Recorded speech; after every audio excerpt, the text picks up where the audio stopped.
Harrison Price for Friday, January 10th, 2025, coming to you from the Nation Network studio, built by Arbor Lee here at the historic Wall Center. In this show, a presentation of Bet365. Open an account with Bet365 today. Bet on a huge range of markets. So, whatever the moment, it's never ordinary at Bet365. Use code NATION when opening that account. Matt Sakaris alongside Blake Price. Four-time Juno Award winner Mike Rogerson hitting switches, conducting things. And forgive us the early start here today, but with the Canucks playing another early start, 4 p.m. for us in Carolina, not to mention 4 p.m. in Toronto tomorrow, we want to give the show a little more shelf life. Wanted to get it out a little earlier so you had more time in advance of what I think is going to be a big back-to-back here for the Vancouver Canucks, Blake. Not only do they hit the midpoint of the season after tonight's game in Carolina, game 41 on the schedule, but sitting there on the final play, and of course in Toronto tomorrow, sitting there on the final playoff spot in the midst of a 5-game road trip. Do we know for sure Elias Pettersson is coming back tonight?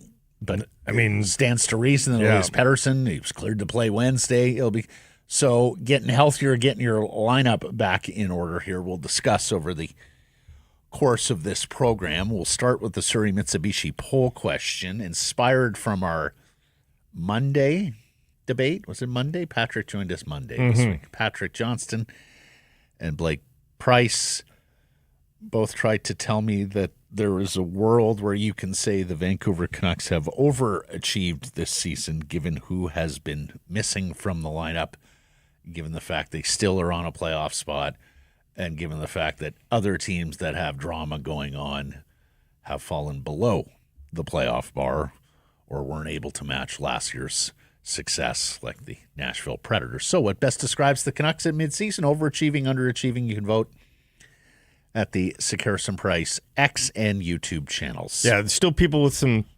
misconceptions on what overachieving means.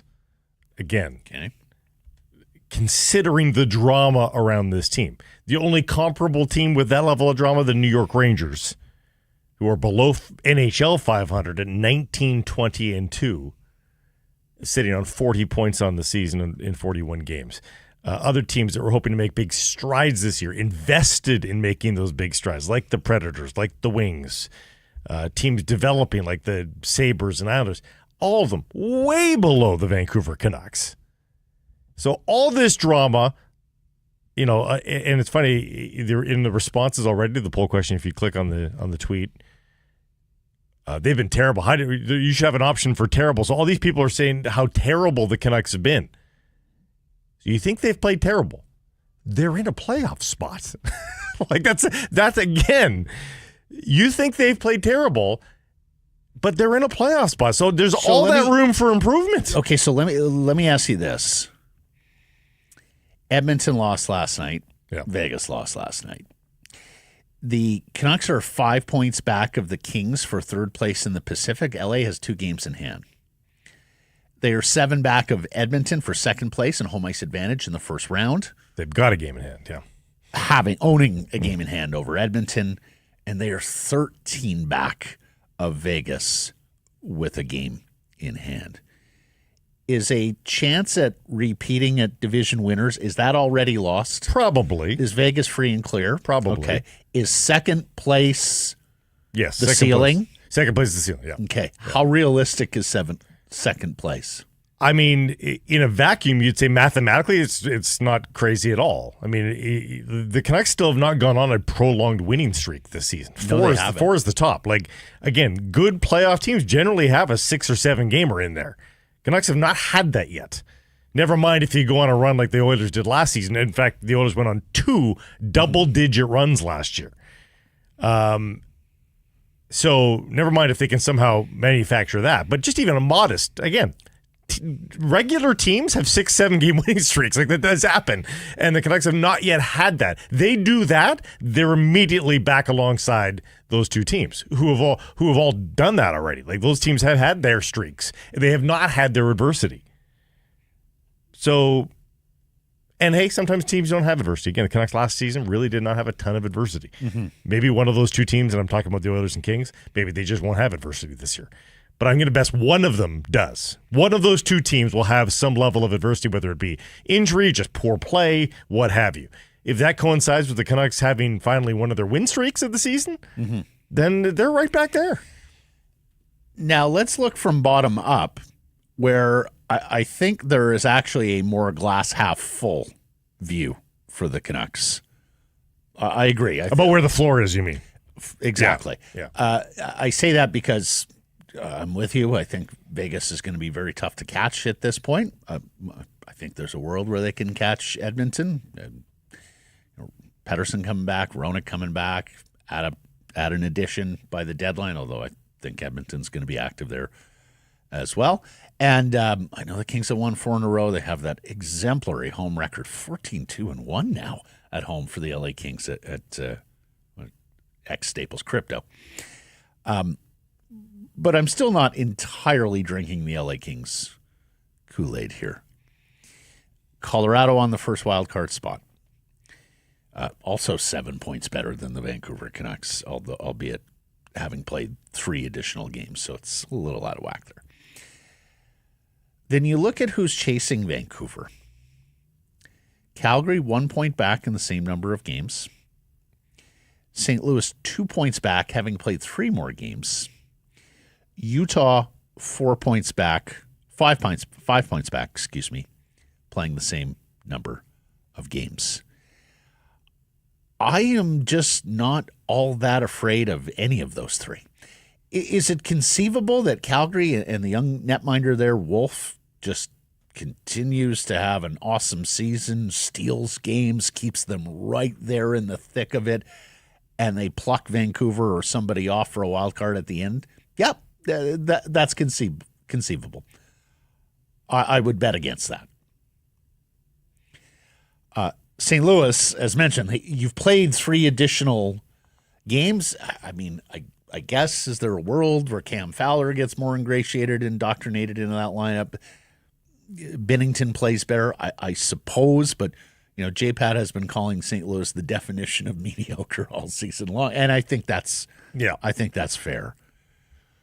Utah was the one club that I might worry about a little more for a couple of reasons there, and incidentally, they're opening more seats in that arena. They're now opening the upper deck. $10 you get in. There's a lot of obstructed views and all that.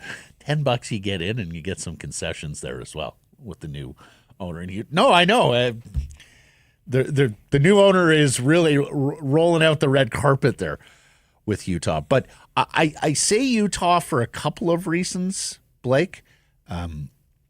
Number one, they have young players that I would not be surprised if they took steps forward in the second half of the season. They don't know any better? Well, no, but just guys that are in ascension. Logan Cooley's 20. And sadly, now they lose Dylan Gunther, who's 21. He's going to be out of the line. Yeah, for a long time. Yeah. It sounds like. Now, those players often are the ones fingered to fade down the stretch, though, because they are playing 85 games. Well, except for those guys have now been in the NHL a couple years, right? Like, a little more conditions. I think rookie Wall, you maybe look at it and say rookie Wall's a little in the rear view mirror for those guys. And of course, Cooley's one of the best young up and coming centers in the NHL. Anyways, so I would almost fear Utah the most of those 3 hockey clubs who are chasing the Vancouver Canucks. But we'll see. We'll see if any of those teams have the juice to move on up. We had talked about this, even a month, 6 weeks ago, there was a world where you could look at it and say, wow, like the Western Conference playoff race is almost a fait accompli. Like, maybe there will be one team that comes from below the bar and rises. Did you mention up. that projection for the points in the East, where with the wild card? No, I bar haven't. Is? Right now, 84 points is the projection. Is the extrapolation. That's extraordinary, folks. There's been most year. I mean, the rule of thumb to make the playoffs is 94. 94 usually. Yeah. Like if you get 94, you should be pretty confident you make the playoffs. But there's years where that even hasn't worked. And honestly, like that is parity going too far. That is, you have a lot of average teams. Well, that is true. The lower middle class is large in the East. Here's what they don't have. They don't have any lower class in the East. All of the three worst teams in the league are in the West. Ergo, all those points are donated to the middle class of the Western Conference. Literally, the three worst teams in the league are in the West, in the Predators, the Sharks, and the Blackhawks. And they're the worst by a few wins each, at least. So that's why that looks like that does. But can that hold? Like, is a team with 86 points going to make the playoffs? Preposterous. I voted underachieving on the poll. I mean, I said my piece on Monday. But even if the Canucks were to win tonight, they would be on pace for 96 points. There were 109 points last year. And if you want to get into process, we've talked about how few shots on goal they have, which, okay, that's fine if you're getting more rush chances. They're not doing that. Team defense has slipped a little bit. It's not just that the goaltending hasn't been quite as lights out as it was in the first half of last season. So I voted underachieving. And yet, as I said yesterday, I still am quite bullish on the Canucks in the second half if they get healthy, if they make that trade line acquisition. The caveat, of course, being that the room has been poisoned here by everything that's happened in the Miller-Pettersson rift, and they just can't get over that, or they're sitting there waiting for that to be solved by management, which I think would also be something difficult to overcome. If, somebody's just waiting to get tapped on the shoulder, or multiple players, because, of course, it wouldn't have to be a simple one-for-one. There was reports this week that the discussions with the Rangers on Miller and Zibanejad were not one-for-one, that Schneider was involved on the New York side and that maybe others were involved on the Vancouver side as well. So if you've got some players there that are infinitely distracted, guys like Höglander who think, oh boy, like any minute now they're going to tap me on the shoulder and say that's that, we're moving you to wherever, then I think that would be tough to overcome. The other second half to keep in mind this weekend, folks, is the Canucks' record in the second half of back-to-back games. They are winless all season on the second half, so things are looking good for them tonight. Backup goaltender, tired Canes team. 5-7, 3-4, Carolina. Like, this has been a huge ask of the Hurricanes. So I am not counting chickens before they're hatched, but let's just go down the road. Canucks get a win tonight.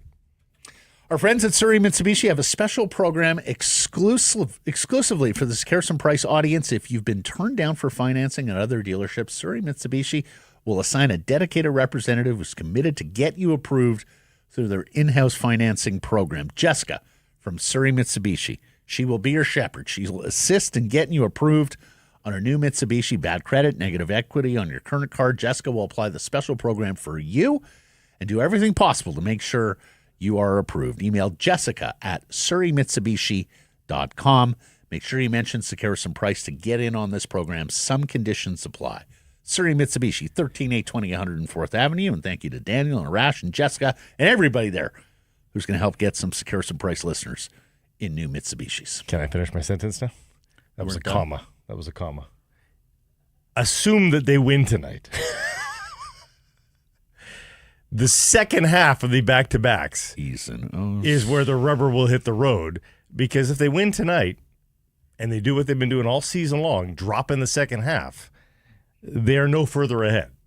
And am I calling for a sweep of these two games? Yeah, I am. If they sweep these 2 games back to back,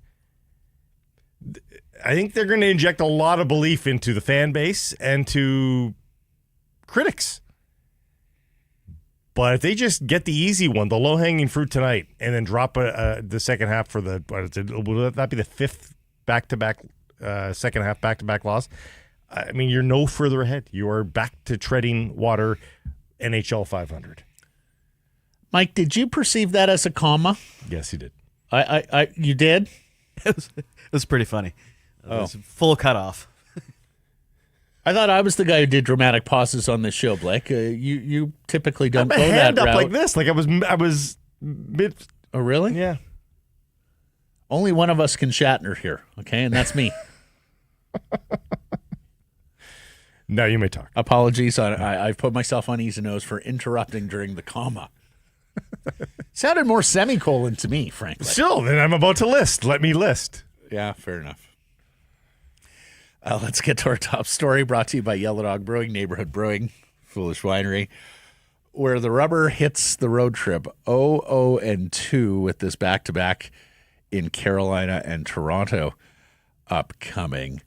God help us all if they don't win either of these games, because Monday's show at that point takes a bit of a turn towards Chicken Little Avenue, no? Well, there's one other scenario that gets kind of interesting just by, I don't know, morbid curiosity. If they OTL both of these, the 0-5 roadie becomes a possibility. Has there ever been an 0-5 roadie? Well, just what would be the longest OTL streak in NHL history? It's probably around that vicinity, I would guess. You know what? You talk. I'm going to look that up. Like, since the advent, remember, we haven't had OTLs for that long against the backdrop of the entire National Hockey League. But I think this is the kind of team that would be perfectly capable of that. For all of our criticisms of the Canucks, they don't get blown out that often. There's been a couple. But they keep games close. Like, this is a team built for this record. So, in absence of back-to-back wins and the Canucks turning their season around on a dime and the return to full health, which would be, that's the rosiest picture here for the Canucks this weekend. They get Demko back, they get Pettersson back, and it catapults them to back-to-back victories. In absence of that, 2 more OTLs, please. I can find 4-game streaks. Is it merely 4? The Canucks can do that easily. This is this is an obscure one, partner. Yeah, I'm going to need a little more time here to find this, because you. We'll put it on Ease and Nose. We'll circle back on the weekend with hopes that maybe Well, it's I'm still not alive. even sure we can get it. You know what? We should give J-Pat an assignment here. He loves that stuff. Okay. You mentioned the third-string goalie. Dustin Tokarski is going to start in goal for the Carolina Hurricanes. And if the name sounds familiar,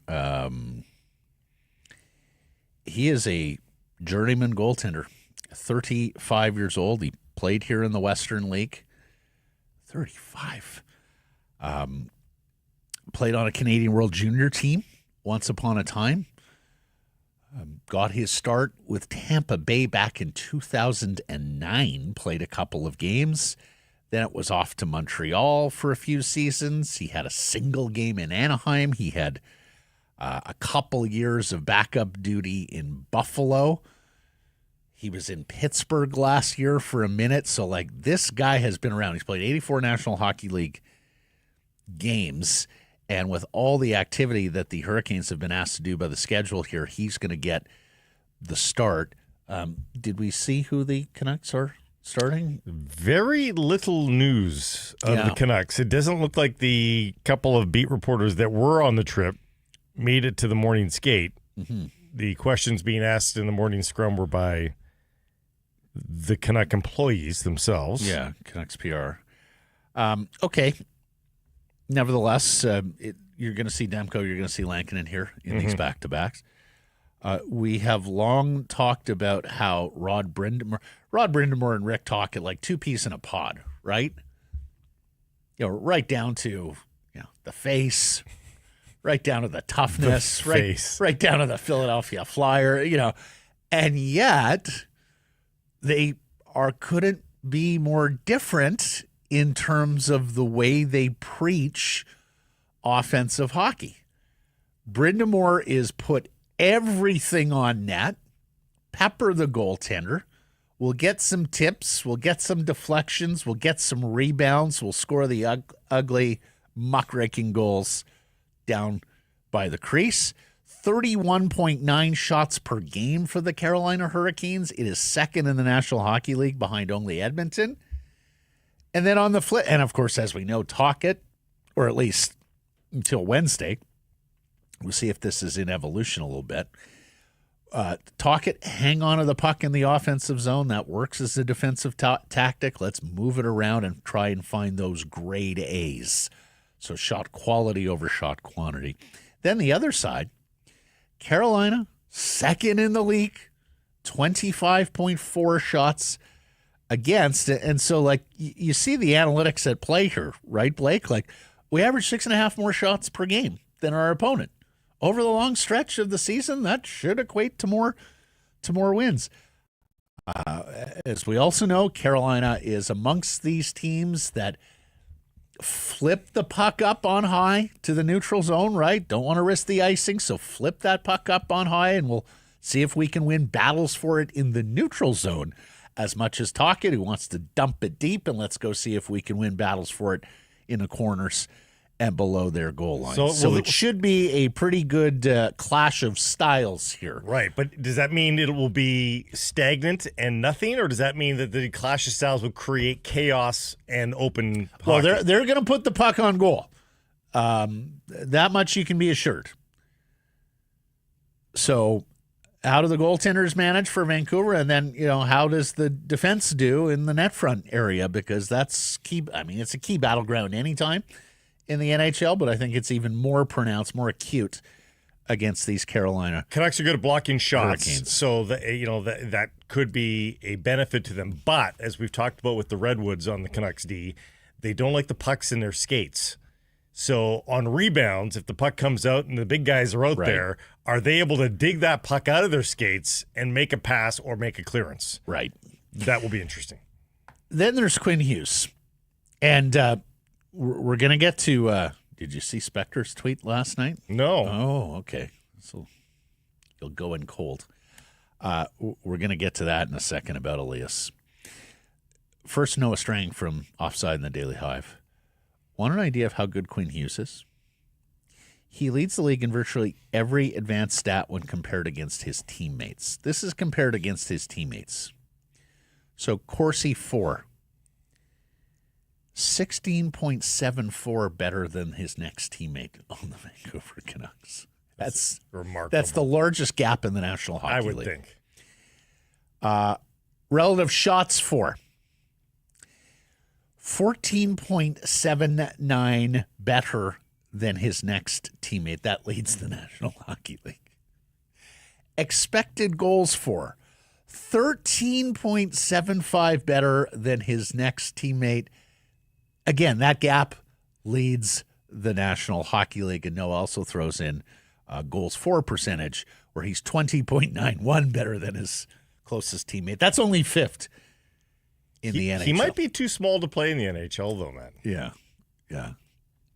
So anyways, Quinn Hughes playing through this hand injury, and that's where we're going to go next with this spicy Spector tweet. But first, tell me what Yellow Dog and Neighborhood are up to. Well, we've told you to make sure that they're your beer for Après. The best thing for Après, by the way, you get a mix pack. That way, all your friends are all covered for their different beer tastes. Or you can spice it up, of course. So grab not one, but two delicious, refreshing mix packs from Yellow Dog. There's the Hi There Hard Iced Tea mix pack. That's lemon, peach, raspberry teas. And the Freezy Vodka Soda mix pack, including purple, blue, and white Freezy. Lots of options packed into two mix packs, all from Yellow Dog. Mark Spector in Edmonton. of Sportsnet, who does like to stick his nose and his pen into other markets. Boy, does he ever, just to make things interesting. Yeah. That said, I do think he's got a point here. JT Miller playing hurt, battling. Did I send you this tweet, Mike? I might have forgotten to send you this tweet. It's for up. the visual. Oh, okay, great. JT Miller playing hurt, battling. Quinn Hughes logs 27 minutes playing hurt. Pettersson cleared to play by the doctor, but not playing. On any team I've ever been around, that would be an issue. Fair? He got Canuck Twitter up in arms last night, and I understand why. What was could you aggregate what the sentiment was outside of stay out of our business? I'm sure there was a lot of that, but what was the pushback from Canuck Nation? Well, I think the pushback from Canuck Nation was simply that, hey, if Elias isn't ready to go, we take him at his word, and that's that. Right. He'll be there for the next game. And that's reasonable. That's a totally sane thing to say. Mm-hmm. But in a room, are you saying it's a non-zero chance that there are guys in the room that are looking and going, if he's cleared to play, why isn't he playing? I think there's I think there's a quotient. Absolutely. And I particularly think there's a quotient because I think JT Miller has a lot of followers in the Canucks room. Mm-hmm. He's got his clique. And therein is part of the problem. I do believe there are cliques. There's a Miller clique. There's a Pettersson clique. And I also, as I have wondered all week, and really since all this business started, I do wonder whether the Vancouver Canucks have lost Elias in terms of, you remember when Patrick Alvin used to talk a lot about trust? The players have to trust you. He'd say things like, the players have to feel, trust, like they're safe in the ring. He'd message in like a very HR sort of way. Yeah, he used the word safe, I remember. Safe and trust. Mm. I wonder whether Elias feels he can trust the organization around him after everything that has been said. Because his preference was just to keep this under the rug. And not only did the Vancouver Canucks let it escape from under the rug, they did so intentionally. The captain and the coach talked about it. Coach even said, why don't you request him for media? Then the GM came out and lambasted him, including on preparation. Now he's sitting there listening to daily the insiders. I mean, today it's the TSN trade board. Who's number one on the list? Elias Pettersson, JT Miller, one of the two.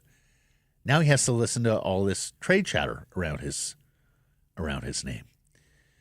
So, yeah, I am at the point where I wonder, where's Elias at with this organization, with this room, with this coaching staff? And there was yet again, for some, a veiled shot from Rick Tocchet. I don't know. He was cleared to play. Give him one more. And Tocchet couched a little bit. Okay, give him one more morning skate, one more day, one more pregame prep. But once again, sounding like the coach and Elias are not on the same page with regards to his injury. So I'm wondering, have they completely lost him? And the second thing I'm wondering is he done bleeding for this franchise if he thinks a trade is coming, either now or in the offseason? I think we're going to get the answer to that in the next week.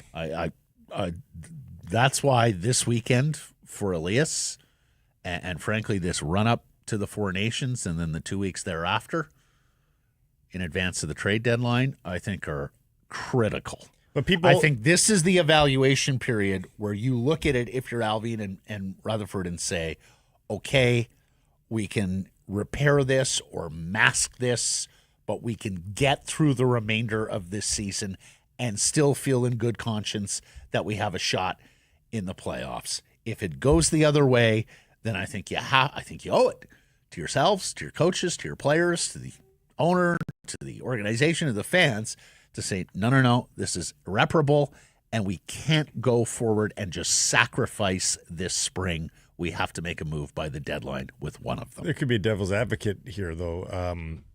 This is a guy that is under the microscope from fans and media with everything that he does right now.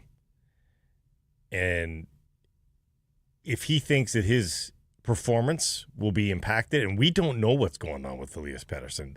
Zero hints as to what the ailment is here. And if we knew, maybe it would color our opinion on whether or not this is a possibility. But if he thinks that he's going to be impacted to a decent degree, even if he's not at risk, and again, to get medically cleared, you have to say there's no risk of further damage, and he should be capable of doing his duty. But of course, the player knows pain level, and ultimately whether or not that's going to... When you're trying to do something physical, and you know you're expecting pain, this is coming from a guy that does that with his golf swing every time, it can mess with you. So if he's thinking, I know it's going to impact my play, why am I going to put myself back into the line of fire right now when I know I'm not ready, when it's going to look poorly on me and there's going to be judgment and analysis that he's not playing well? Well, I'm going to come back when I know I can perform. Yeah. And maybe that's a play here. And as we discussed yesterday, that is completely plausible and understandable. But it's understandable to you and me. Right. Is it understandable to guys in the room? Is it global? Is it understandable to guys and in a culture where you play with all sorts of physical ailment and impairment? Let me ask you this.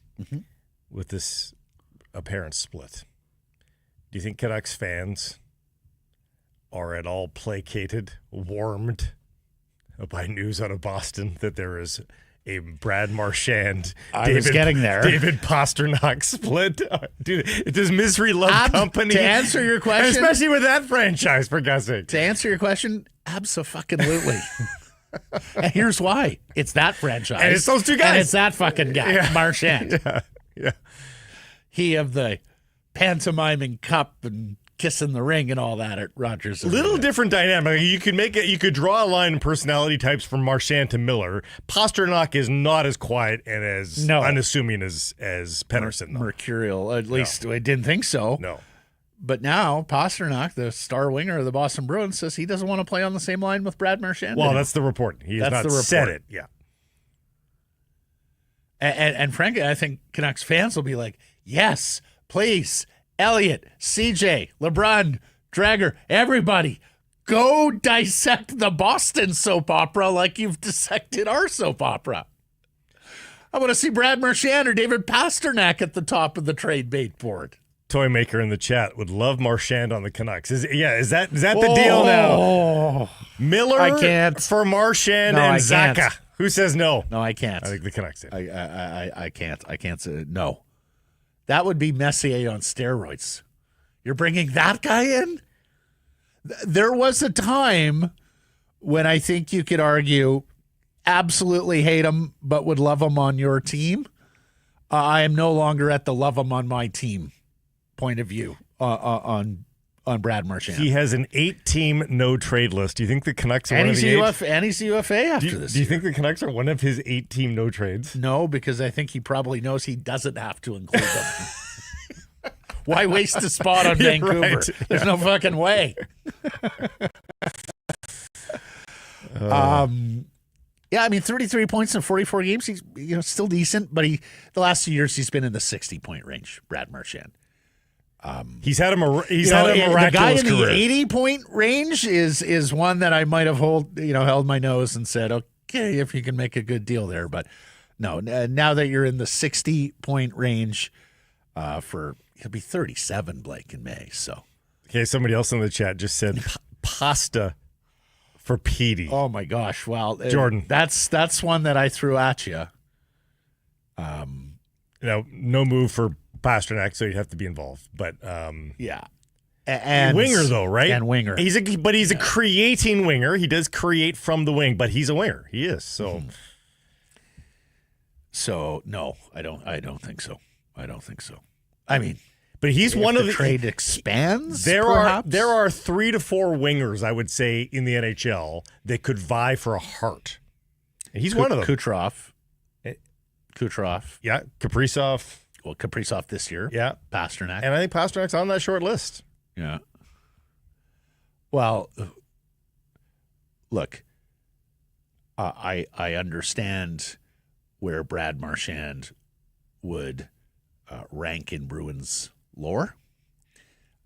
He was a key member of a Stanley Cup champion for you. He helped underpin a very good and successful period of Boston Bruins hockey. Your fans loved him in part because every other fan base absolutely hated the guy. But he's 37 and a UFA to be. You're keeping David Pastrnak. Like, there is no. Whereas the Canucks JT Miller Pettersson question is a little more, excuse me, a little more complicated by the fact that, Tocchet, Rutherford, playoff performance, all of that, might prefer Miller. This one is cut and dry, Blake. You're keeping David Pastrnak and you're moving on Brad Marchand. And boy, it seems like the problems was more than just the coach in Boston this year. Yeah, by the sounds of it. But again, the comparable there is it's a team that didn't expect to struggle to score goals at the rate that they're struggling to score goals, and not being able to score unless your identity is completely surrounding that. A la Jacques Lemaire's Devils. And like, if we will score few goals, but we will win cup. Unless your identity is that, I think not scoring offense really festers on a team. Yeah, absolutely. Because it's the name of the game. We had Gillison here this week. Yeah. It's the joy of the game. Yeah. Yeah. Like, you have a obligation to the audience, to the enterprise, to try and make it fun, exciting, entertaining, worth their time and money. Would we put Rantanen and Marner on the list of wingers that could win a Hart? Maybe more Mikko because he's a goal scorer. More. Yeah. Marner's honestly like a centerman who plays wing. He's an exceptional player. I'm not saying he's not. I just don't know that he would get the perception of dragging a team anywhere. He was -6 last night. Was he really? Huh? They had two players who were -6 last night. That was my Bet365. Remember, I had that one. Did you win it? Yeah. Oh, wow! Look at you. Yeah. Circling back to Carolina here. Let's remember, it was about 11 months ago. They made a call on Petey. They made a call. So there are two schools of thought on this. Number one, it was a boogeyman made up by the Canucks, or there was a call or something minor that got leaked and turned into, Carolina's making a push for Elias Pettersson, which got Elias to the bargaining table. And yes, Jim Rutherford used to manage the Carolina Hurricanes, so connect the dots as you see fit. Or there was legitimate interest in Elias Pettersson from the Carolina Hurricanes, and they came with a proposal, or at least a discussion, that made the Canucks think. That was not a full period, no, hang up the phone. That was okay, let's bring this to our scouts, let's bring this to our personnel department and see what people think. So two schools of thought there. If you believe that it was authentic and legitimate, is there a world where the Carolina Hurricanes make a second play for Elias Pettersson, either before the deadline or this summer? Yeah, I think this summer is a possibility. I think things are going well enough for them right now that they wouldn't make something so seismic of a change. They've been okay this year. Yeah. I don't think that. I mean, no, they're a franchise used to winning, in the regular season. So I don't think they're looking at their regular season and feeling that great about it. I mean, there's only two pieces that work in that trade for the Vancouver Canucks, I think. Well, they're capped out too, we should note. Yeah, so you need a big ticket, and there's only two names that sort of fit that bill, and it's Aho with the no move, or Martin Necas, but he's a winger again. So, I just don't see an easy fit there. They've got no high-end So you don't think defenseman. Kotkaniemi plus is still... No. Okay. If Kotkaniemi had taken another step this year, I would be intrigued there, but he is not. He looks like he's just forever going to be a 40-point two-way guy. Maybe a very good third-line centerman, who knows, but not truly a 2C. Not going to live up to draft day. No, well, and he was a bit of a reach in that spot anyway, so I think Montreal wanted a center iceman in that spot, much like they may have reached for Reinbacher as well, a right shot defenseman, much like the Canucks may have reached for a right shot defenseman in Wielander, although coming off the World Junior, I think you got to feel better about that. I asked just because I think if there was anything going on with Carolina, it would probably be something that gets picked up after the game, right? After the season. No, after this game in particular, you play each other, and okay, now because the Canucks didn't want to. I think if you're moving one of these players, if you're the Vancouver Canucks, there's probably a fair chance in season. It's probably a fair chance you're moving them east, right? Yeah. So, but I mean, you're talking about the Carolina Hurricane season. I mean, they're 10 games above 500, 52 points. They got plus 23 goal differential. Like, they're cooking with gas. Like, they're doing just fine. They are 2 points back a second in their division, and they're still 6 back of the Capitals, who are the belle of the ball this year. So, they're having a good season. I don't think they're shaking anything up majorly here. Okay. I've perceived them more around as a team that should be vying for President's trophies than a home ice, but maybe they still could. They're 6 points back of that. I mean, they're 6 points back of the President's Trophy right now. It's not terrible. All right. Where was I? Oh, yes. Out of Chicago, Scott Powers of The Athletic. You've brought Taylor Hall up to me. I don't recall that. In an acquisition for the Canucks? Yes. Really? Yes. I must have had context there. That doesn't. I don't love the player. Blake hasn't brought Taylor Hall up, but the Canucks, in a perfect world, if they are just keeping the two centers and they're making additions. Drecker has mentioned this to us. Scoring winger has been one. Retaining salary, that sort of thing. Sure, yeah, by all means, yeah. So Powers of The Athletic reports that Chicago may move Taylor Hall for as little as a second or a third round pick. Okay, in these contexts with retained salary, yeah. He's a $6 million player, so I don't think Vancouver is going to be shooting its cap space wad for this player. No. But 50% retention makes it a more digestible. Hall does have a 10-team no-trade list. He's a former, of course, NHL MVP. 8 goals, 13 assists, 21 points in 40 games. So he's basically a 40 half-point per game guy. Well, and also if you throw Nylander or Höglander going the other way, skate. If you throw Höglander going the other way, and you get 50% retention, then you're getting them for $2 million difference. Yep. And of course, at his best, in his heyday, if he's something that he was a fast skater who scored off the rush.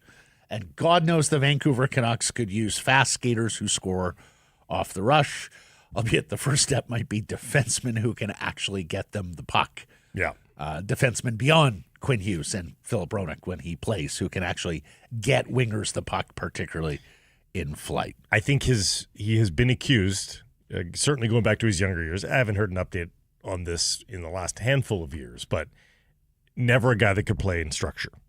Wasn't a guy that was coached at a junior level. He was allowed under Doug Gilmour to play however the hell he wanted, basically, because he was so good back then. So whether that would fit in with a Rick Tocchet, I mean, again, as an older player, mature player, maybe he's changed this about his game, but I would be a little bit worried. I'd want to be convinced that he would be able to play within the structure. And it's funny because I covered him at the World Juniors, and I was sitting beside a scout for much of that tournament, and the scout turned to me as we were watching Taylor Hall shift one day and said, he reminds me of Guy Lafleur in that you just have to get him the puck, and just everybody's sort of that he's going to be that solo agent. Rover. Get him the puck, let him go and play. He even talked about how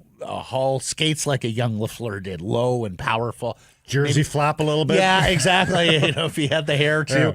Yeah. Maybe not quite the same shot as Guy era adjusted there, because Lafleur could really shoot it back in the 70s.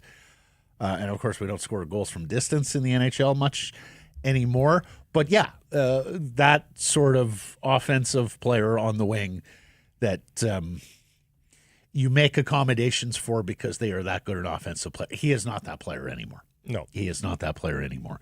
And I do wonder, you're concerned about playing within the structure.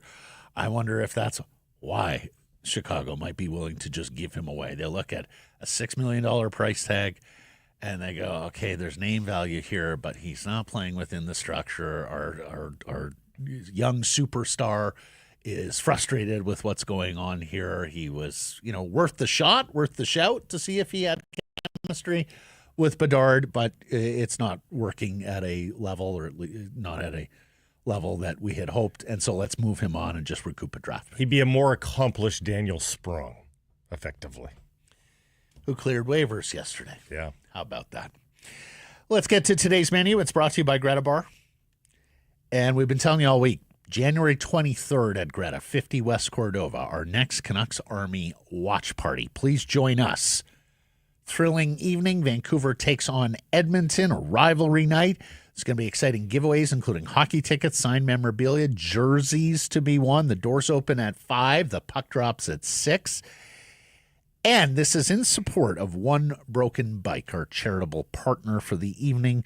VIP 4-person reservations include entry into the event, a Greta burger, and they're terrific burgers, and a beverage, plus a game card for the arcade. Don't miss out.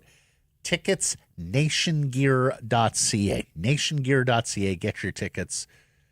And we'll see you on the 23rd at Greta, 50 West Cordova. We have the one guest today. We wanted to do a shorter show, give you time to consume everything before the puck drop. Jeff Marek is going to join us. And it is always a terrific conversation with Jeff. We go through where the Canucks stand at the midseason. We go through the Pettersson and Miller business. We go through suitors for Miller Pettersson. We go through, okay, let's say they do construct a trade. What's left at that point? Not to mention Hockey Canada player selection. If you thought it was bad at the World Juniors, take a look how the Four Nations goaltenders are sizing up versus the Four Nations goaltenders candidates they left off the team.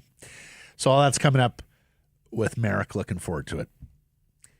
Bet365 Bets of the Day. This segment proudly brought to you by Bet365. Now, I picked an NFL playoff game yesterday, but my Notre Dame shout came through.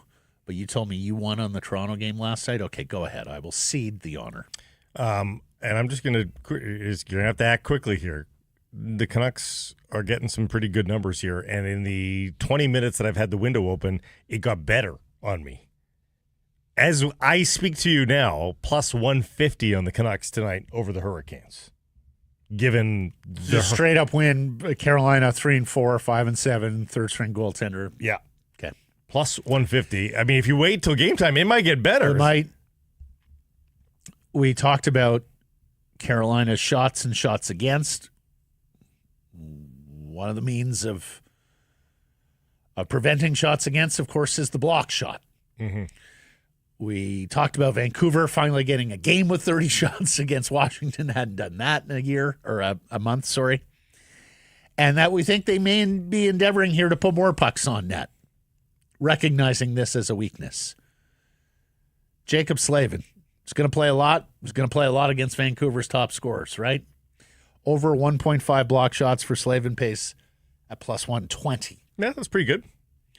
Open an account with Bet365 today. Bet on a huge range of markets. So whatever the moment, it's never ordinary at Bet365. Use code NATION when opening that account. Jeff Marek coming up next. I'll be honest, I don't get to many games anymore, whether it be at the arena or the stadium. Ticket availability cost, it's a bit of an issue these days. So I prefer to go where there's atmosphere, and I know I can get in. Greta Bar YVR. Soak up all the atmosphere with your fellow fans and enjoy a great night with a great street food menu. I prefer the poutine. Weekly drink specials as well at Greta Bar YVR at 50 West Cordova. And we'll be having our viewing parties there all season long as well. Your pregame, your postgame, It's a Greta Bar YVR, 50 West Cordova. Let the games begin. Harrison Price from the Historic Wall Center, now joined by Jeff Marek, host of The Sheet, which you can find on the Nation Network daily at noon Pacific time. And the feathers look pretty good today, buddy. Must Feathers say. look bad. No, because I'm getting the Widow's Peak going. I'm gonna have to Getzlaff this, Messier this eventually. I'm putting off the inevitable guys, and you guys have these beautiful S&P hats that I just adore, and I've psychologically tried to lure one to my homestead here, so I go because I think it's one of the best things we have on the network as far as gear goes. But look at this beauty. You want to see something? Oh my goodness. How about this one? What's the gig there? So that is the Oilers. I don't even know how the Oilers sent this to me. I think it's James the Real Deal Neal hat. Oilers colors. I know you gentlemen mainly deal with the Vancouver Canucks here on this property, but as I am hatless in Stouffville here, I always find it cool when teams personalize hats or shirts or jackets or anything for individual players on it. This is when the Oilers had made for James Real Deal Neal. The cards, the orange, the blue, the James Neal face. Anyhow. That's good. Yeah, that's what I have to offer you by way of headgear as I run a little, I guess, sort of amateur haberdasher, I suppose, here. In case things don't work out in broadcasting. Well, if I remember James Neal, he used to hit people in the head, so that could work as some extra protection. James was a sneaky dirty player, guy. sneaky tough player too. A great wrist shot. Boy, could he ever fire that thing. Yeah, I always admired how he could score from distance. Yeah, but he wasn't shy out there. You're not wrong about that one. You're not wrong. So Canucks on the final playoff spot here. Pettersson seems like he's back any minute now. How worried are you about this team, or are you in the boat? And we've heard from a lot of fans, hey, just get healthy. This is a pretty good team. What says you, Jeff? This is a good team, but I think we're all waiting for shoes to drop here, aren't we? I think that, and the blue line is certainly one issue. And having someone other than Quinn Hughes who can move the puck back there is one issue. But I think we're all wondering here when either one or two shoes, potentially, according to Elliott last Saturday on Hockey Night, are going to end up dropping here. Like, make no mistake about it, and we all know Rutherford's reputation. You guys know this a lot better than I do. I still think this is a team that makes the playoffs. I don't really by the sky is falling Chicken Little routine about the Vancouver Canucks. But I think the overriding story here is I think we're all waiting for something to happen. Like, Rutherford doesn't let things like this sit very long when he makes his mind up. And it sounds as if we're getting to that point if we're not already there. Yeah, do you think they can be the team they hope to be as they wait for shoes to drop? Like, would you be, what's the urgency level there? In terms of if you have a room that's looking around going, okay, someone's going and someone's coming, like historically that hasn't often been a great recipe for success in the here and now. You know what I mean? I don't want to get rushed into it. I mean, everybody knows it. Like, everybody knows the situation in Vancouver. Everybody knows with Elias Pettersson and JT Miller, and like every room has talked about it, every management staff has talked about it, every fan base has talked about it, and wonders, if one or two of these players could fit in their lineup, and if so, how. So it's the worst kept secret in the NHL. It's went from whispers to screams. So I really do wonder. Again, like, I'm not in the room, so I don't know how that's affecting all the players. I don't know how that's affecting decisions. I don't know how that's affecting how this team manages itself on a day-to-day basis. But that's where the captain comes in. That's where the coach comes in and says either, yeah, we're good, don't rush into a move, or we need to do something here because this is distressing the team. Yeah, and of course the other thing they got going for them, you would have to really believe in a Calgary, a St. Louis, a Utah, right? Yeah. In terms of the Western playoff field, like the East, Jeff, we were talking about that schmozzle in the East, and like, I don't like any of those teams. Like, I don't like. To me, that's an argument against expanding the postseason field. Like, there is not a single team in that wild card or below Eastern Conference field that I think has a hope as a cup team. But in the West, like, I think the depth of good team is better. But once you get past the playoff bar, I think there's really only 3 contenders there to potentially leapfrog the Canucks or whomever is in that final wild. I still don't believe that Craig Conroy is, taking eyes off the prize and sees the long term of what he's trying to accomplish here. And these wins are great, and staying relevant as deep into the season as possible is great for the young players. We've seen this before, though. You're right. Yeah. Right. And we all know how this one ends. And yeah. This isn't Craig Conroy's been around longer than 5 minutes, and he knows how these things play out. So I don't think that he's eyes off the prize here and what the long term plan is. And teams will come calling. Make no mistake about it. Whether it's knock the door on Nazem Kadri, knock the door on Rasmus Andersson, knock the door on Exhibit CDE. It's we all know what the program is in Calgary. Utah fascinates me. I don't know how many times I can get false started on Utah and just start believing, and then have the football yanked away, Lucy and Charlie Brown style with Utah. At times I say to myself, this team's healthy and they get goaltending, they'll be right in there. And then other times I say there's still too much coyote here, and that it's still not Utah, and they're still not quite ready for that next step. So yeah, you're right. Like you really have to believe, and St. Louis is the same way. Like you really have to believe that one of these teams can distinguish themselves and go on a run. And based on what we've seen so far, and based on what we believe about Calgary, I don't see it. I don't see it happening. Now, can Vancouver bottom out, and take things for granted and say, oh yeah, we're going to be tucked away, look at everyone underneath us? Yeah, certainly. But, all things being equal, unless the wheels completely come off the wagon for Vancouver, I think they'll be fine, pending what we all think is probably marching towards an inevitability here. The dirty laundry being aired was an interesting experiment for me, because I think we saw what happened with New York. I've got the record 12-7 etched in my mind. That's where they were when the Drury memo was leaked. And we saw how they quickly spiraled after that. So as soon as the Miller-Pettersson stuff became public, I thought, oh my goodness, is that the Drury memo Vancouver style? And this is from an organization, Jeff, that has done everything to stop leaks from happening prior to this, including kicking Murph and Shorty and Dave and Ray off the charter to just ensure that nothing was ever leaked in it. I believe they've even dismissed people because of that as well. So to me, it's an interesting play, because it looks like it was intentional. Like it looks like they wanted to have this out there and maybe try to either shame them, drive the market up, what have you. There seemed to be some method to this madness. Yeah, see the difference between the two, it's interesting too, because we've seen these two teams go through very public drama.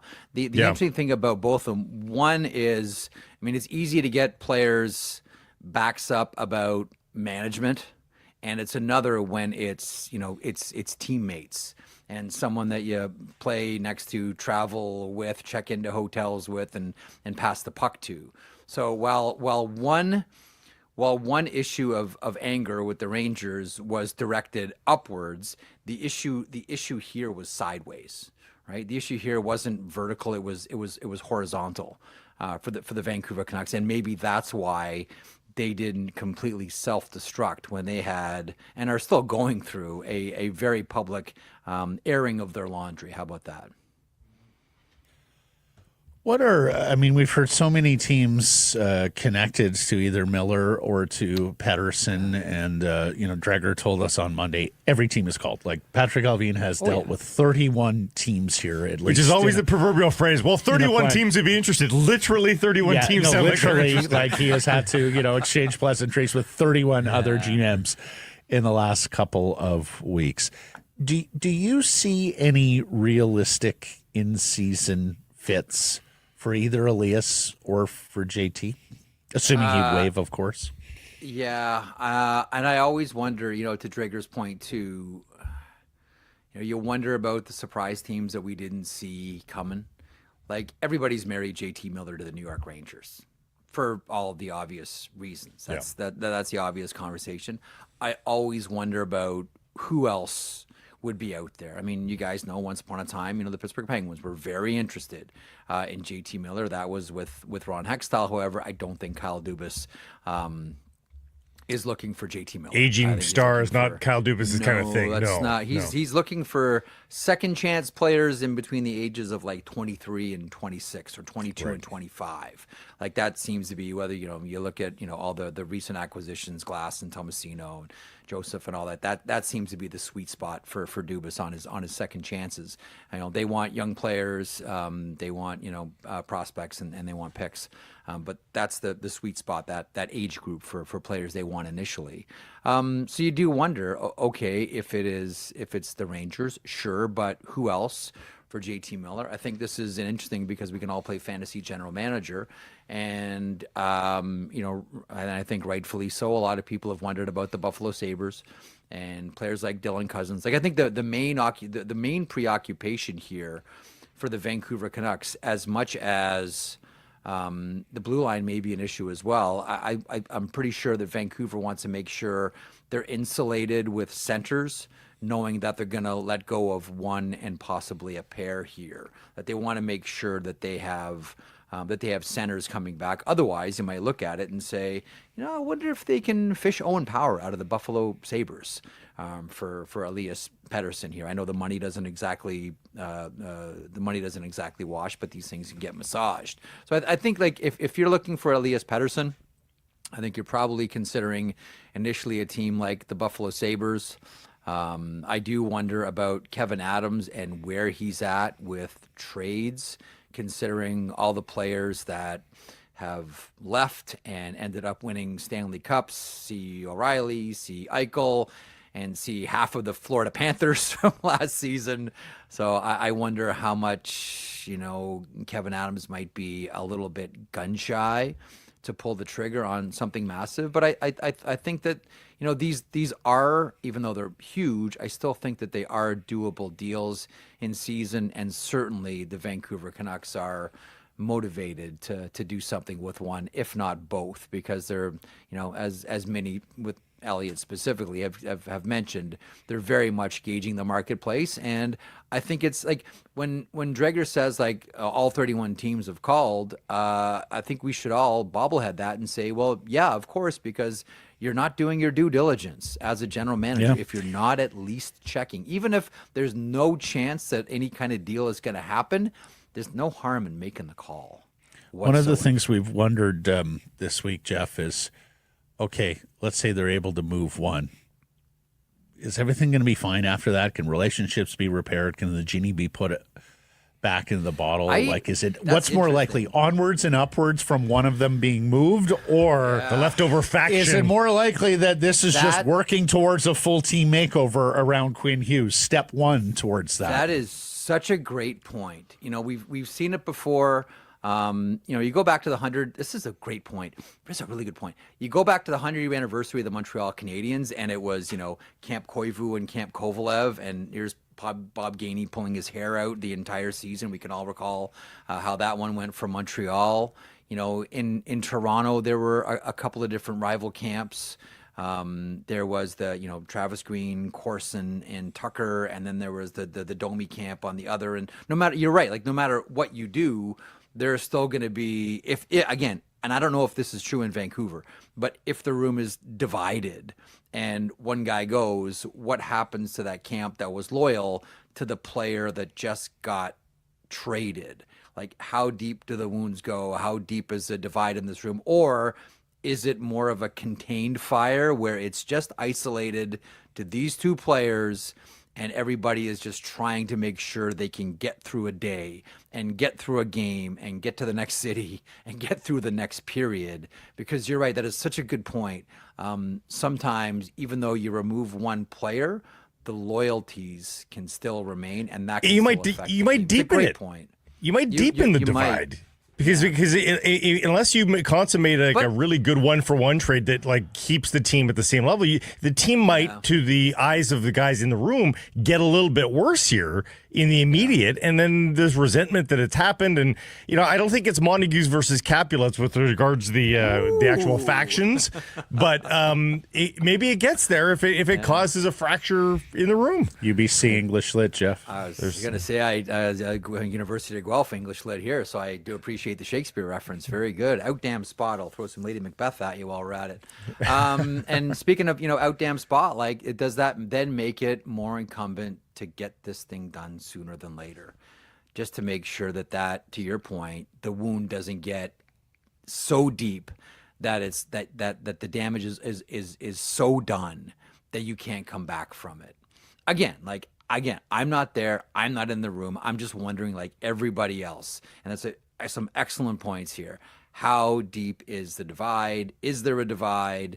And how do you go about repairing it here? First of all, you guys have to be the only two English Lit majors working in sports media. And if you're listening or watching at home as a young person thinking, what's my pathway into this business? I assure you it's not English. No, I would not. Literature, that means style we were not good students. And instead of being tenured professors, conference hopping and marking papers, we're here saying things like, I slept in the library. That's offside. Ooh, that's a bad pass, and we'll be right back.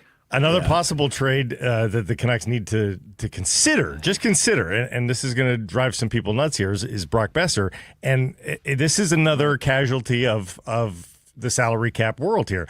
In a non-cap world, you've got no problem paying Brock Boeser. You like what he brings. He's got some leadership, I think, attributes to him. In a non-cap world, of course you bring back Brock Boeser. Say that four times quick. Alliteration. But it's a piece of the puzzle in the salary cap world. He's not getting faster. He's a good player, very good player. Sure. But do you have room for Brock Boeser under your salary cap structure, given what you've got coming with regards to goaltending, with regards to Quinn Hughes? Yeah. I mean, it just might be a casualty, might it? And do you have to deal with that right now rather than have him head towards free agency? A couple of things. I'm not sure how much the issue is the decimal point versus the term. Like if it's a short-term deal, is that more digestible? But why would he do that, right? That's the problem. But again, to your point, you're right. Like why would Brock Boeser do that? Now, a couple of minds here, and this goes to the sort of the heart of being a general manager. There are some managers who are very much of the philosophy that we can't let this player go for nothing. We can't let them walk away. And then there are other managers. It's funny, I was talking to one this offseason. We were talking about the idea of letting players walk because their salary demands didn't work with the team salary cap. And I'm more on this camp. And this manager said to me, I enjoy the challenge as a manager of having someone walk away at the expiration of their contract.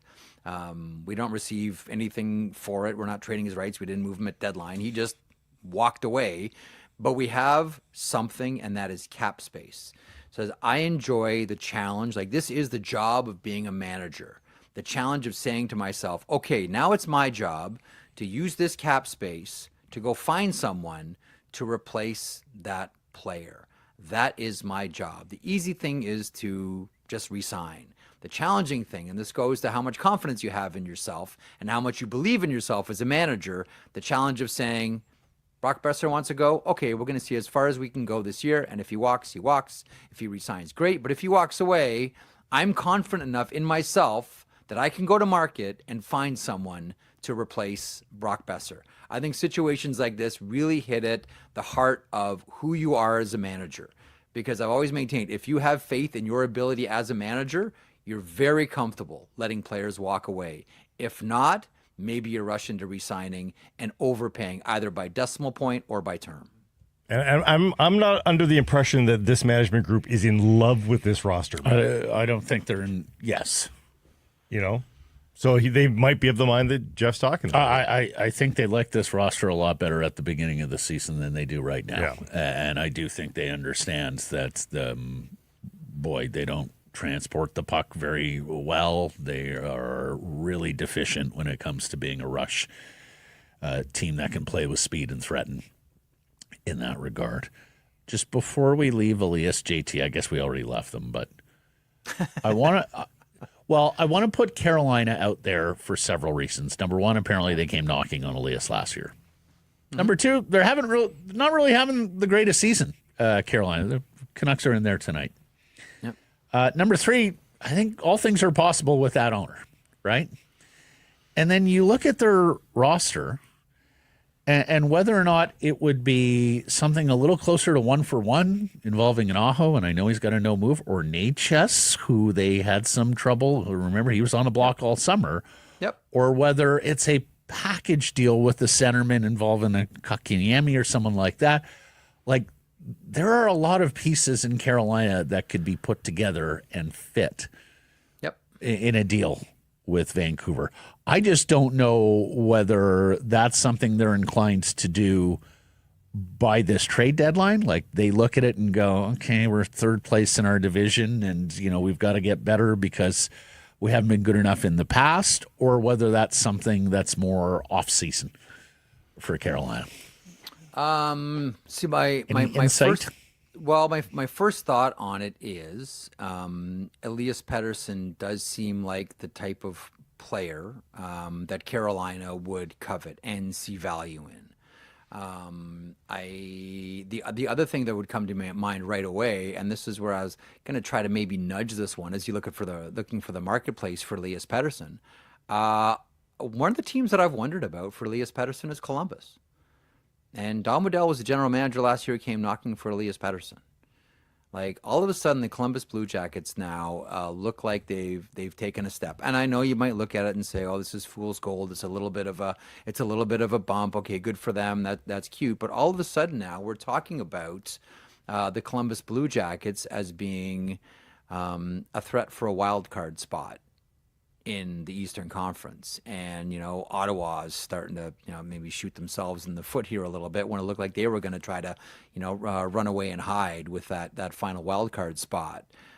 Columbus is on a real uptick right now. Waddell has been interested previously.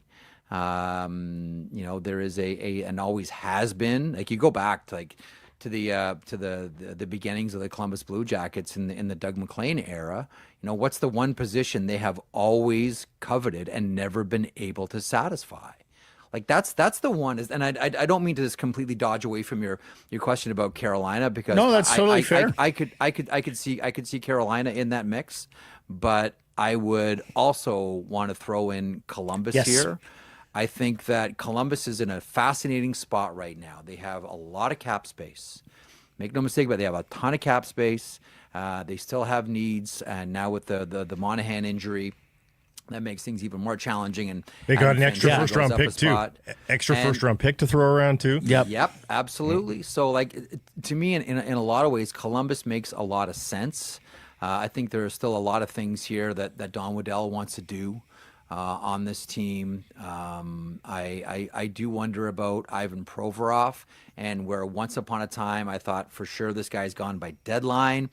I'm not so sure about that. I wonder, and I had Waddell on the other day on the sheet, and he was talking about not closing the door to re-signing the player. And some might look at that and say, oh, that's just a tactic to raise the potential trade value. I'm told it's not.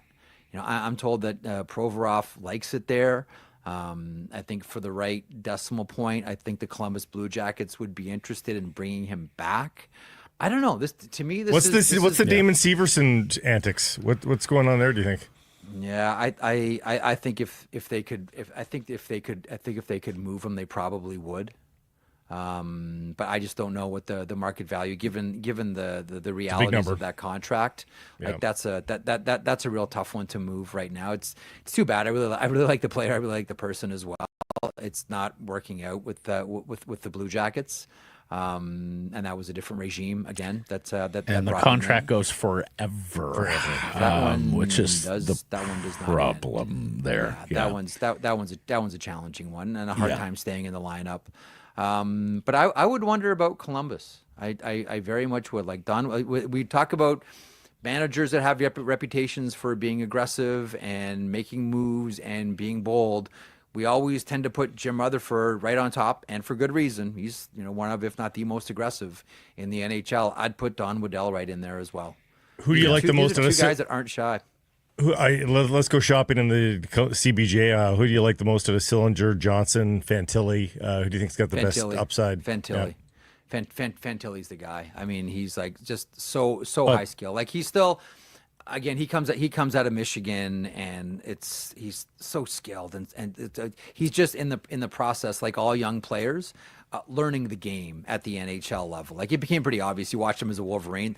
Okay, this guy's past it. Like, let's get this guy to the NHL as soon as he can. But now he's in the process of learning the program, all the skills. But therein lies the problem, Jeff. Like if you're moving Elias Pettersson here, you're trying to contend for a cup, and is Fantilli, ready to be a 2C on a cup contender? Anyways, marvelous looking prospect though. Yep. Lastly, good sir. Yes, sir. We spent an awful lot of time over the last couple of weeks talking about Hockey Canada player selection at the World Juniors. Yes. This Four Nations is coming up, and Hockey Canada player selection at the position where we all looked around and went, boy, we're really weak there. Yeah. They took Sam Montembeault over Logan Thompson in Washington. Logan Thompson is now 17-2-2 with a .919 save percentage.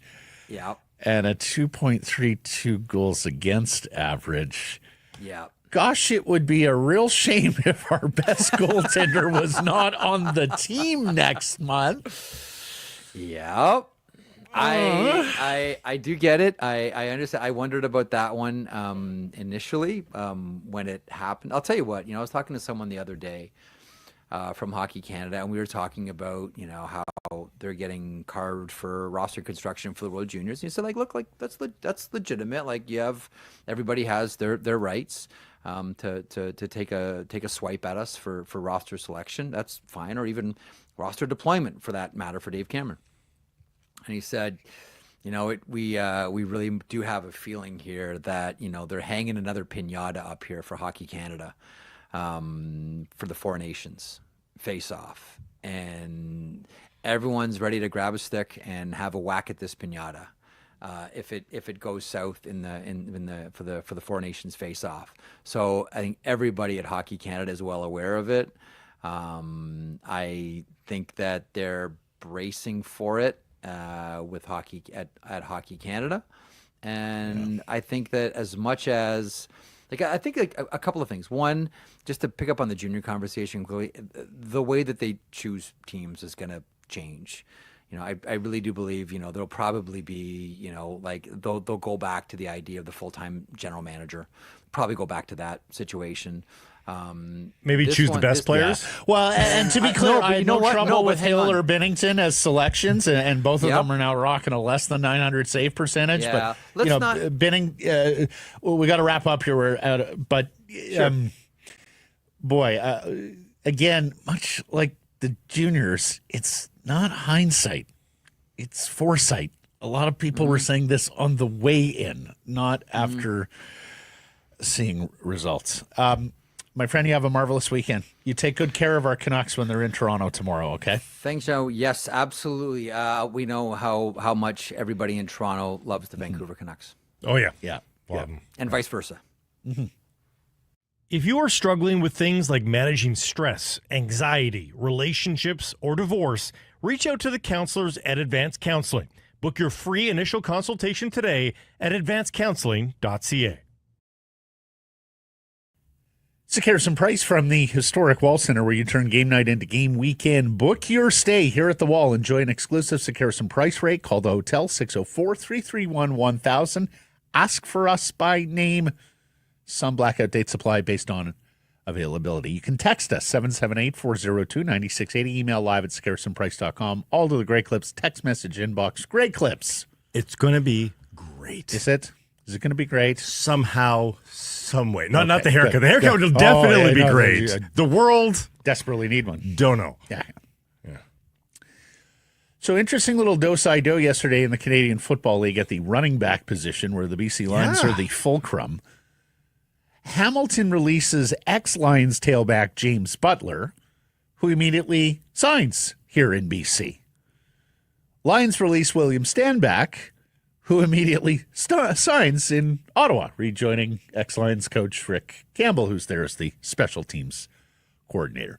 And Stanback actually very classy post on his socials, farewell statement of Lions fans.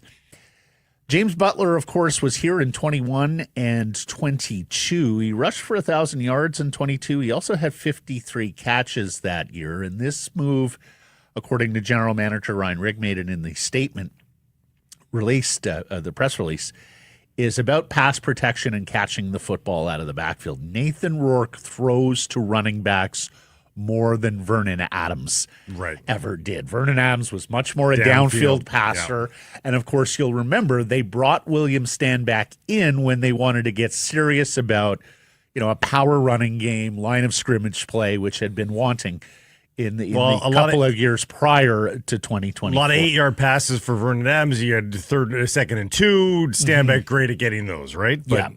So they wanted a different profile at running back, and Butler seemed absolutely over the moon about coming back here to BC. You can tell he enjoyed his time in Vancouver. Lions also re-signed global defensive tackle Theo Debaye. He has been quite a success story, the Belgian Express. In fact, he became the first global player to score a touchdown last year, if you remember. And, hey, if you're forced to carry a global player, a guy who can play your defensive line rotation, that's a pretty useful spot. Yeah, absolutely. And then this, and look, this may not have been as pronounced here in BC because there were several Lions games last year that were excruciating to watch, very, very frustrating. But more often than not, we got to Monday or Tuesday in the summer last year, and we would typically be talking about a pretty darn good CFL game over the weekend. This from CFL Stats. In 2024, precision passing led to one of the most efficient offensive years ever recorded in the league. The passer rating was 96.9, the highest since 2016 and the second best in CFL history. So it was a pretty good product last year. There were a lot of close games, a lot of games decided on the final play, the final minute, and the passing game across 9 franchises was pretty darn good. So let's hope that's the case again this coming season. And, of course, Nathan Rourke will have a full off-season training camp, preseason. I would say my Christmas wish list for the CFL. 10th team. Well, Commissioner. That's just always those are schedule release. Okay, those are orders of business that just, and we're past Christmas, incidentally, Blake. Some of those things typically the schedule New is Year's out before. resolutions for the CFL. But no, I want like 1 or 2 like breakout stars this year, like guys, receivers too. Like offensive guys that could be poster faces, if you will, for the league. I think they're just a little shy on superstars. Mm-hmm. I would love to see 1 or 2 superstars emerge from this season. I would like to see some receivers break out. Nothing against Justin McInnes, who was sensational for the BC Lions.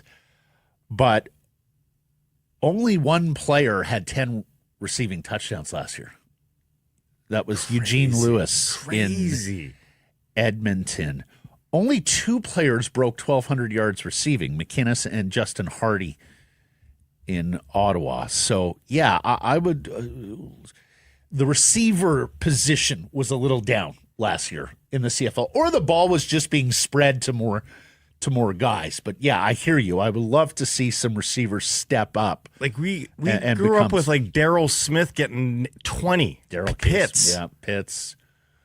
I mean, even Stiegel. I mean, G-Roy, Mill. I mean, go down the list. Ben Cahoon. Like there was a time when virtually, I mean, go back even further. Guys like Winfield and Champion and Hamilton, Terry Greer and Mervyn here, right? Like there was a time where every CFL team had a star, like star to superstar, and almost a touchdown a game kind of guy. Sorta, yeah. Like long way from that. And yes, the schedule is not out still, and there's no commissioner. Well, how could you release the schedule if there's You no should be commissioner? able to release the schedule without a commissioner. I don't believe you need a commissioner to release They have the other schedule. staff? There is other staff. Moving on to MLS and the Whitecaps head coaching search, Tom Bogert, MLS insider, is connecting Gio Savarese, former Portland Timbers manager, saying he's one of the finalists for the Whitecaps gig. Alas, Jim Curtin is no longer involved, if he was involved. ESPN's Jeff Carlisle reporting the former Philadelphia manager, he doesn't want to coach at the moment, doesn't want to uproot the family. He's going to have another look at that in season or somewhere down the road in 2025. There had been interest from the Caps, from TFC, who actually hired a manager today, and from Atlanta. It might just be a polite way of saying, I don't want to coach Any of those teams, yeah. And then we mentioned yesterday Dave Wagner, a former skipper with both English Premier League sides and German Bundesliga sides, has history with the two German clubs that Axel Schuster has been connected with in his career. Craig Forrest mentioned him as a candidate for the Caps.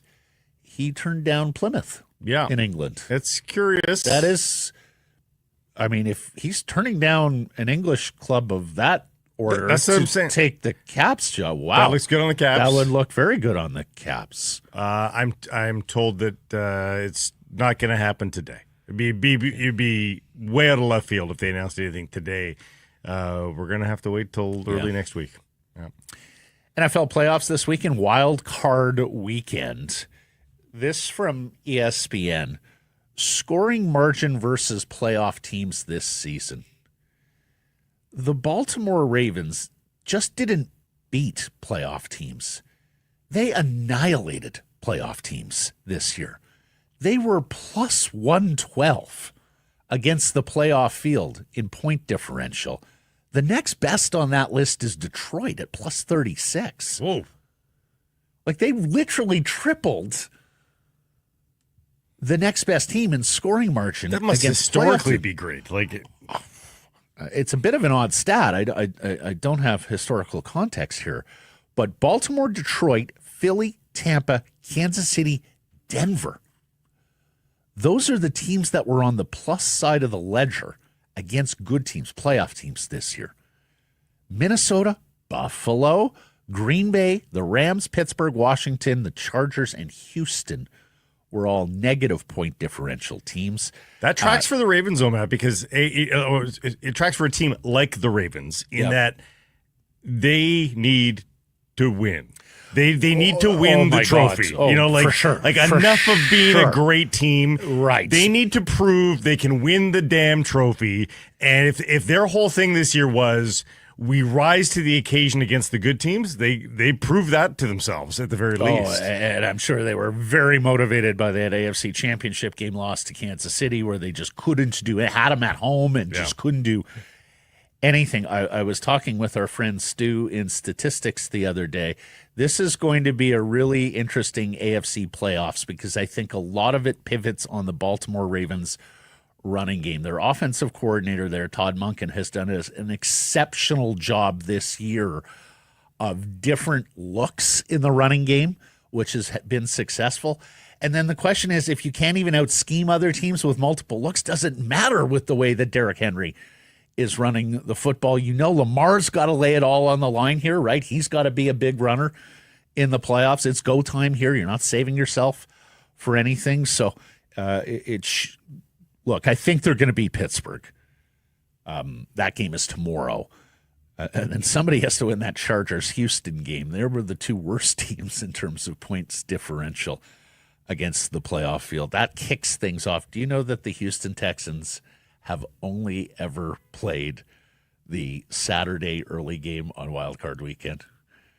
That is the smallest marquee of all the windows on Wild Card Weekend, and the Texans have played in it. And they haven't been good enough. Time. They haven't been good enough to earn another spot. That's right.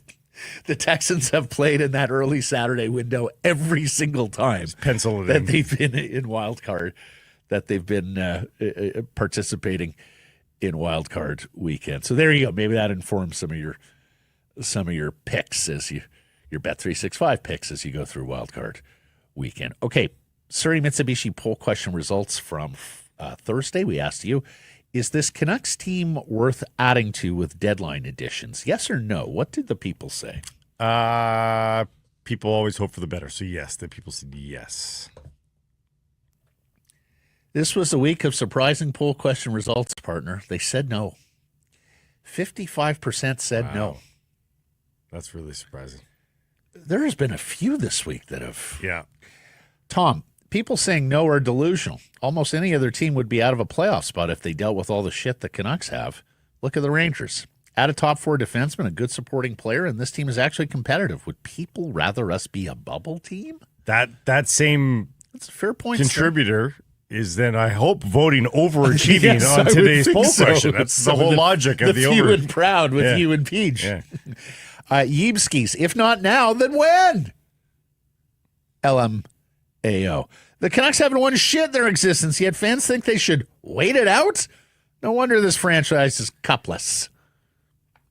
Fish Dancer voted no. No rentals. If you can find a permanent upgrade at any point, pull the trigger. Okay? Fantastic. Adding makes 0 sense when they have to overhaul the decor again. And then the Shadows says, Ooh. Yeah, any team with Quinn Hughes is worth adding to. I hear that too. Yeah, I hear that too. Errors and omissions from Thursday's program and beyond. I have 3. Hated the phrasing of our poll yesterday. The redundancy of adding and additions. Should have just said, is the Canucks team worth adding to at the deadline? Blake called Quinn's bandage a cast. Dr. Gruel explained it's bandage. An apparatus like a cast. Okay. And then on Tuesday, and he's usually spot on all this, our buddy John Shannon, when discussing the future of sports media and distribution, said to us he thought that the one-stop shopping app for all your sports, Venue, that was being developed by Disney, ESPN, Fox, and Warner Brothers would be in place for the Super Bowl. Today, those 3 companies announcing that they have discontinued development of that app. And sadly, the one-stop shopping app for all your sports watching needs sounds like it's a little further away. Or they're just going to call it something else. They're going to funnel it somewhere else. Or maybe else. just 2 of the partners are going forward there. I don't know. Yeah. But John thought that might get kicked into gear here. And alas, not so much. And maybe it is connected to ESPN buying Fubo. We did, which we also talked about with John. Also, from yesterday, Yerke takes umbrage with my